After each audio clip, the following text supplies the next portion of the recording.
Hello, everyone, and welcome to the Real Positive Girl podcast with me, Sabrina. This is the show that's going to help you become your best self. And thank you so much for deciding to join in and listen. I appreciate you guys listening, downloading, sharing the show. It's amazing. Again, I appreciate you guys. And today we're going to talk about feeling discouraged and how to get through those feelings. But before I jump into that, as always, I invite you to come over to my Instagram, which is at Sabrina Joy Perozo. And don't worry if you can't spell that. It's okay. You're not alone. Just pop into the show notes and you can see where you can just come on over, send me a DM, say hi, or if you'd rather send me an email, you can do that too. Information is down in the show notes. Again, love to hear from you guys. You're my favorite. So again, today we are talking about feeling discouraged and how to get through it. So I feel discouraged all of the time. I'm not kidding. I'm not kidding at all. It can eat me up sometimes too because I let it affect me too much and be too important, especially in the moment that I'm feeling it, that everything's happening. Feels like, everything is crumbling down, the house is on fire. And, this means that nothing else matters. And I'm now in a bad mood. I'm in a bad mood. I'm in a sad mood.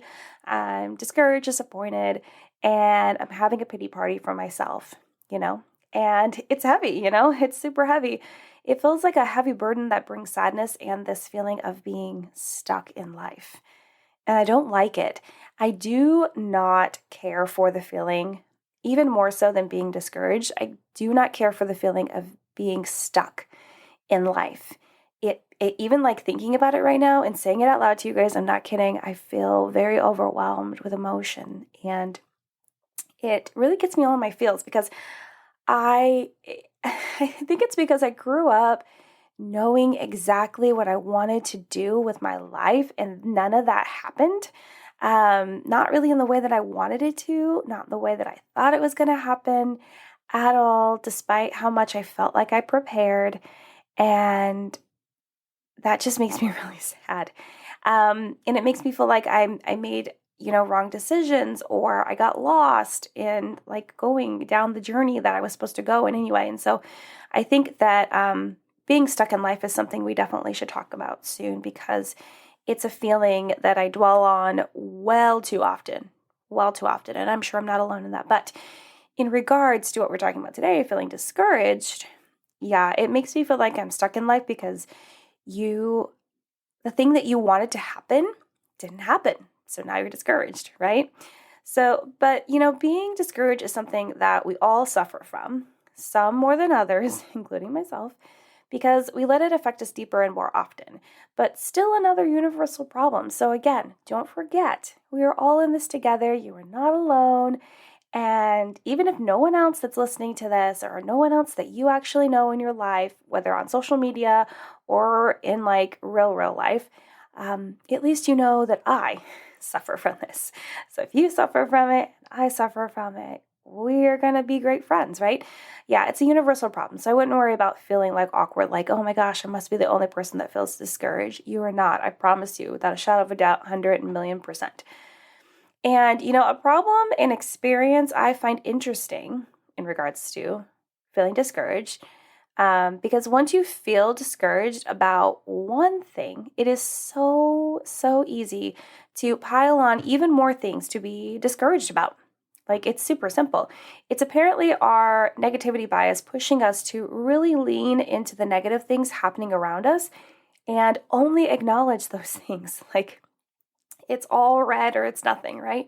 It's all negative, it's all crappy, or it's nothing. I can also see this as being blinded by the bad things that we experience. It's easy to do and hard to pull away from. When you're like in a bad mood or you're discouraged or you're sad or whatever, and it's so easy to be like, well, this happened and this must be the reason that this happened and this is going to happen and all of these things are happening and my world is so sad, and you're like in a pit of despair and depression and you're like, oh, woe is me, right? We've all been there. It's okay. You don't have to feel embarrassed if you've been there and you're like, oh my gosh, that makes me sound really bad. Yeah, I've had those thoughts too. But again, it's okay. We've all been there. No need to have any shame or embarrassment or feel awkward about it. Like it's just a thing. But yeah, it's so hard to, pull away from focusing so heartily and heavily and directly on the thing that we're discouraged about and all the other negative things. We're building a mountain. We're trying to win Jenga of like, okay, well, let me topple as many things as I can on top of each other because that's what I need to do now. But really it's not. It's not. And it's hard to get fully in the habit of not letting yourself do that, but it is possible. I want you to know that. So we're not all doomed. It just takes practice and it takes focus and it takes you actually wanting to do it. You know, you have to want to do it. And I say that a little difficultly because I feel like people don't realize that you have to want to do it. It's a problem because people think that, you can just, okay, well, what decision do I have to make or what do I have to do? And then you just do it. But if you're not doing it with your whole heart and your whole mind and actually making this decision consciously, like deep in your heart and your soul. And I know this might sound really woo-woo and you're like, what? Like, I'm serious. You have to make the decision that you no longer want to focus so much on the negativity or continue to stack those Jenga pieces on top of each other, those negative Jenga blocks on top of each other just to continue to make yourself feel bad. You have to make the decision that that is not helpful, that is not going to help you move forward, it's not going to help you change your mind or be encouraged by anything else. You have to actually make that decision. So I want you to remember that next time you're trying to get yourself out of a bad mood or being discouraged or let down or whatever. You have to actually make the true decision to not want to feel that way anymore, and then you can move forward. You can't just fake it because sometimes faking it till you make it will work, but often it won't. Those feelings will reoccur, and then you're just back to square one. So back to talking about feeling discouraged. We just allow ourselves to be discouraged, because it's easier than pulling ourselves up and understanding that not everything is going to happen on our timeline or the way we want it to, despite how much I really want things to happen the way that I want them to. But we don't always know, right? We think we know the best way, and then a lot of times life will surprise us and be like, no, this was the better way. And we're like, oh, wow, that's so awesome. So glad it didn't happen the way I wanted it to happen. We get discouraged because we have put certain rules in place in our lives of what it means to be happy, to be accomplished, to be successful, fulfilled, loved, worthy, etc. And this is the issue. This is the issue of us being in control. And I'm a control freak. I have a controlling personality. It's something I've been working on in therapy a lot, I promise you. And I'm sure a lot of us are working on that, whether we're in therapy or not. But it's just, especially if you have control issues, you're definitely going to struggle with this. I believe, at least in my opinion, my experience, and some research that I read. But and then that's okay. As long as you're acknowledging, okay, these are things I'm struggling with. I understand that I might struggle with this a little bit more than other people. So what? It's okay. But yeah, so we get discouraged because we put certain rules in place in our lives, and we get wrapped up in being in control of our lives so much that we don't allow room for error or just life to be life and surprise us and take us down the unknown journey, because we don't know what's going to happen tomorrow, despite how much we prepare, despite how much we put time and effort into really planning everything out. We don't know. It's unknown. It's unknown, right? Because I told you at the beginning of this, I am nowhere where I thought I was going to be when I was planning my life, either as a young girl or in high school or even in college. And I really enjoy my life right now. It's very high stress at the moment, but that's a temporary phase in my life, I know for sure. But I really enjoy it and I like it. And I'm so grateful that this is where I am. And who knows if I'd actually had been happy in the place that I, thought and planned to had ended up. But, we are kind of setting ourselves up for failure this way, because if we determine what set of circumstances need to happen for us to feel accomplished or happy, and those things don't happen, then we feel discouraged. It's 1 + 1 = 2. We have all of these very specific things and circumstances that we think have to happen for this to happen. Or if we feel like we did everything right, but still didn't get the job, or keep the boyfriend or girlfriend, or get chosen to do something amazing, then we feel discouraged, right? We're like, oh, I did all the work, I did all the things. Why didn't this happen for me? And why do I feel like this continues not to happen for me? I've been there. Have you been in that headspace? I've been in that headspace. I have rented that headspace many a time. They got my money. They're rich on me, I would say. And I'm sure I'm not alone, but yeah, I've definitely been there. Like, oh, come on, I did all the things. But the danger of playing by these rules is also that we may never realize we are successful or on the right path because we are so distracted by feeling down about not meeting our own unrealistic expectations. And if you didn't know these were unrealistic, now you know. Super unrealistic expectations.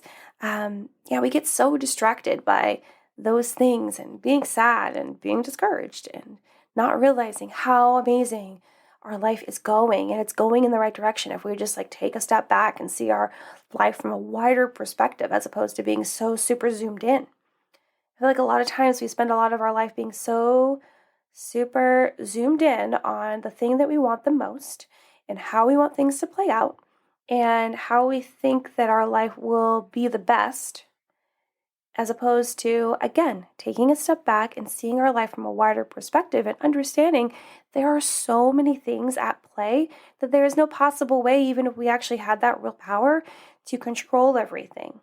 Because there are so many dominoes in effect and everything needs to happen in whatever way. That's why it's like, oh, it's so nice. It's so nice that God's in control of everything because then he's just got this, okay, I got it, right? Well, anytime that I think about big decisions and choices and things like that, I think of those boards. So hopefully I can describe this correctly. You know those pin boards that you see on a murder crime show or something? And it's everything is pictures are pinned up, and it has all the yarn going from here to there to everywhere and different colors of yarn. It's all crazy. I call it a murder board. when I talk about this at home or I talk about it with a friend, I call it a murder board because that's what when you see it in those movies and those TV shows. But that's how I think of my life and all the decisions that would have to be made for everything to come together. And luckily, God's up there doing the thing. Because if I had to plan that out, it would be looking like a mortar board and it'd be crazy. And I wouldn't know where to start and where to end. We think we know where to start and where to end in these very small, particular decisions we make in our lives. But again, we don't see the wider perspective. And we don't realize how unrealistic our expectations are because we get so zoomed in on what we want and how we want to get it and how we want to get there and what our life should look like, when we really just need to take a little bit of a break and a little bit of a breather and understand that is leading us to feeling so discouraged when, honestly, we don't have to have those feelings as much as we do if we make the conscious choice to do so. So today, I want to share with you 5 ways to get through feeling discouraged so you don't get stuck in that loop of sadness and chasing unrealistic expectations. So hopefully these will help you. Okay, so the first one is to be careful with your expectations. We just talked a lot about expectations. You want to be careful with your expectations. You want to make sure that they aren't so specific and or overly daunting that it's that you're setting yourself up for failure. That you're trying to live and die by how you want your life to go. And a lot of us, when we live and die by our expectations and have these control issues, our expectations are so insanely high or unrealistic that we never hit them, and we're continuously disappointed and sad and feel like we are not accomplishing things and feel like we're not hitting our goals and feel like we are not the perfect people that we expect ourselves to be, even though perfect doesn't exist. It's I feel like it's this cycle of continuous blah, discouragement, sadness time. And we just need to be careful. It's nice to have expectations for sure, because you got to have goals and you have a vision for your life and you have things you want to do, but you want to be careful not to live and die by those things. You want to be careful to allow things to change and flex and move with how life goes, right? You don't have, those don't have to be like the Bible. They're just things that you set in place, and you want those things to happen, but if they don't happen, you're just going to kind of flex with the situation and do your best, right? And so I would just say be careful with your expectations, because unrealistic ones can literally run away with you, and then you won't even see anything else because you're so focused on hitting those expectations. Okay, so the second one is to remember your goal and be re-empowered. So it's important for you to not let sadness or your ego get in your way. Because a lot of times, we will expect ourselves to do something or accomplish something or be successful in something, and then we don't hit that goal, or we don't accomplish that thing, or we don't get the raise, or we, or the proposal goes wrong, or whatever happens. And then, we get discouraged and we're sad, and that can kind of like hold us back longer than we need to. It's because we need to continue to move forward and grow and learn and become our best selves. And I would encourage you to, if you're feeling discouraged, to remember your goal. Remember like what you're going after. Now, yes, I've talked about like don't live and die by your expectations. You can't be in control of everything, but we all have to have goals. And so we can like move towards something, be like, excited about something, continually working towards something. So just remember your goal. Remember like, okay, this didn't work out now. Like, okay, I didn't get the raise this time, or I didn't get the promotion this time, but I'm still going to move forward. Or maybe you're like discouraged because like you thought that you were going to get like so much like I don't know, praise or excitement about a project that you're doing at work, or you thought that this step would lead to this step. But remember your goal. Remember like, okay, you want to be in this particular position, right? So you can get a raise, and so you can like continue to further your career, or whatever it is. It doesn't have to be work related. Just remember what your goal is, and that will get you excited, and that will realize, okay, I still have something to work for. I still have to move forward. I can't just like sit here and cry and expect anything to change. No, you have to continue to remember your goal, and then be re-empowered. Be excited. You're like, okay, I can move forward. I can do this. I got to remember, I got to keep your eye on the prize, kind of like mindset.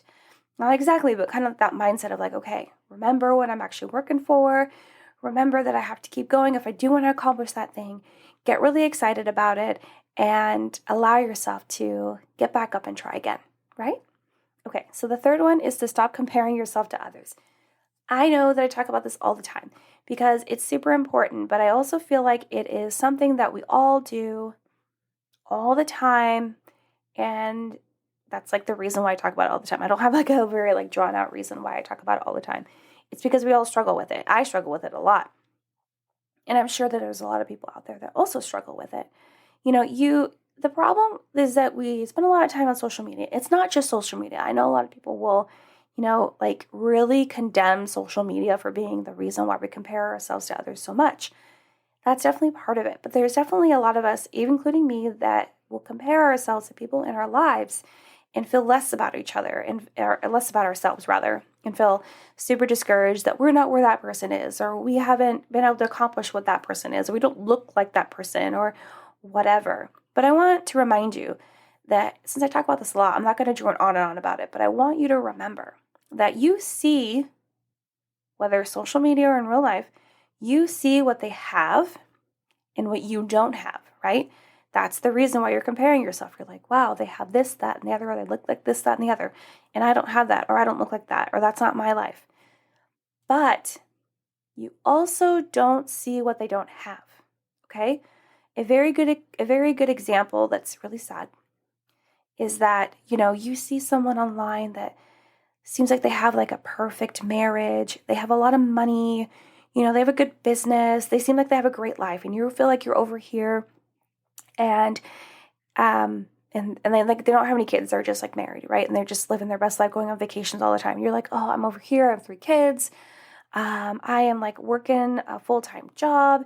My husband and I are kind of like, we're doing well, but we're kind of like hitting these spots where we're arguing with each other, but we're trying to work it out. And it just feels like, my life is so stressful, and I just kind of want this other person's life because it just seems so glamorous and easy.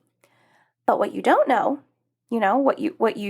what you don't see what they don't have.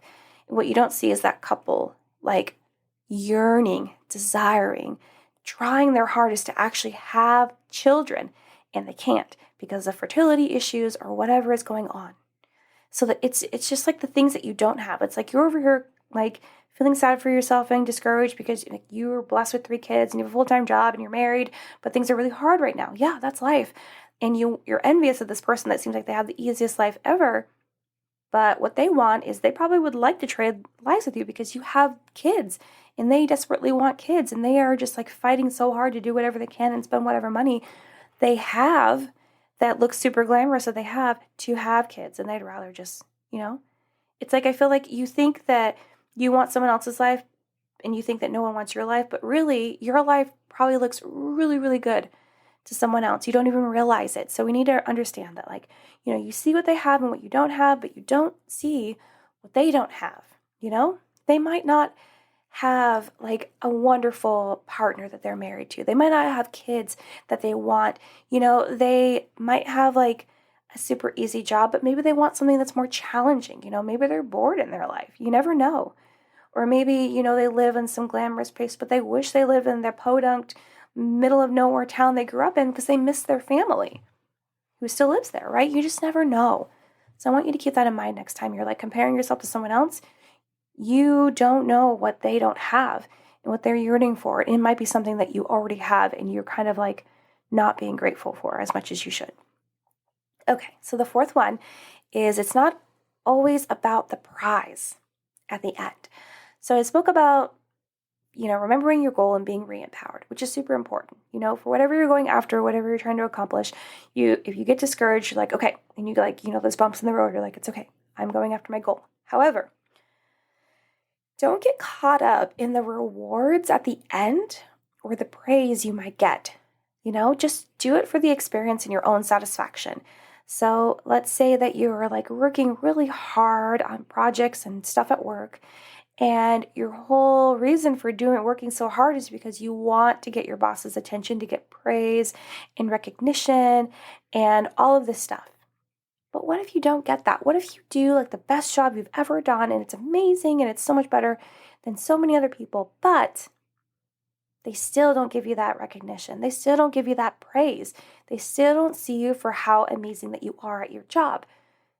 Like, are you just going to never try that hard again? I hope not, but some people, that's just how it is. They're like, wow, I'm never going to try that hard again because it doesn't matter. No, you need to do it for you. You need to feel good that you did that work.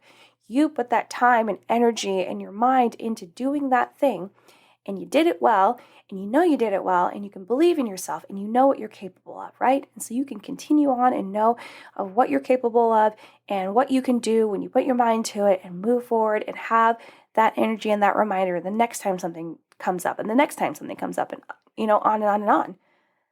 So don't always get caught up in the prize at the end, and sometimes we're like working so hard to just like get other people's, recognition or, get money or whatever it is. Sometimes we just need to really enjoy the experience. We get discouraged because we don't end up getting that prize at the end that we've had our eye on. That's been like the carrot at the end of the string that we're chasing. When really we should just really enjoy the journey and the action of actually working towards that, and realize that if at the end we don't get what we are expecting, we still will get the satisfaction of doing what we wanted to do and going through that experience and knowing how to maybe like improve that next time, or have more fun doing it next time, or just do it a different way next time. So I want you to remember, it's not about the prize at the end. It's about the journey and the experience that you're going through. And that might not sound fun, but it's liberating and it's fulfilling. I promise you. Okay, so the fifth one and the last one that I want to share with you today is find someone else you can help. This is like a suggestion that I talk about all the time, especially in relation to being grateful and just getting away from your own drama, right? We get so stuck on focusing on ourselves, which causes us to feel bad, feel discouraged, especially when things don't they don't go the way we want. We need to get outside ourselves and serve others and realize there is more than just our problems in the world. Now, I'm not like out here directly calling anyone selfish. I'm not saying that. I'm saying that we just get so focused on our own problems, our own things that are going on, our own just like sadnesses and expectations that we didn't meet, and we're discouraged. And we can get all in our head about it. But if we decide to and we're not sweeping those emotions under the rug or anything that happened, we are recognizing them and we're accepting them and letting them in. But we're also realizing that if we're having trouble, dealing with it and like moving forward, we just need to go help someone else. We need to realize that if we extend kindness and love and help someone else in what they're doing, and not necessarily because their life's harder than ours, it could be easier than ours, but we're still just helping someone else, which will usually, I would say 99%, 99% of the time, I was going to say 95, but probably 99% of the time will help you feel better. Because again, you're not just super focusing in on what you're dealing with. And you're giving your mind a break to come up with different ideas, I believe, in your subconscious of how to move through your disappointment and discouragement and move forward. In the meantime, you get to give back to someone else. You get to love on them and bless them and cherish them and understand that there are so many things that also you can still be grateful for in life despite what you're discouraged about right now. So hopefully that really helps you. And I really hope that all 5 of these tips and this whole discussion has really helped you be able to move forward when you're feeling discouraged and down on yourself, and not let that just be your whole mood, your whole vibe, and everything that you're all about, and like keep you in that pit of despair longer than it needs to. So, okay, you guys, well, thank you so much for listening to the Real Positive Girl podcast again with me, Sabrina. I appreciate you listening, downloading, sharing the show. You guys are absolutely amazing. Again, please check the show notes below because you can see all the notes for the show, also where to find me on Instagram, which is at Sabrina Joy Perozzo, or send me an email. I'd love to read that and respond to you and like have that back and forth, kind of like pen pal kind of situation. That'd be great. Some people have been reaching out to me on both Instagram and email, but my email is realpositivegirlpodcast@gmail.com. Again, all of that information is below. But again, thank you so much for listening. I look forward to chatting with you guys again later this week. But until next time, have a good one, and I'll see you next time. Bye, guys.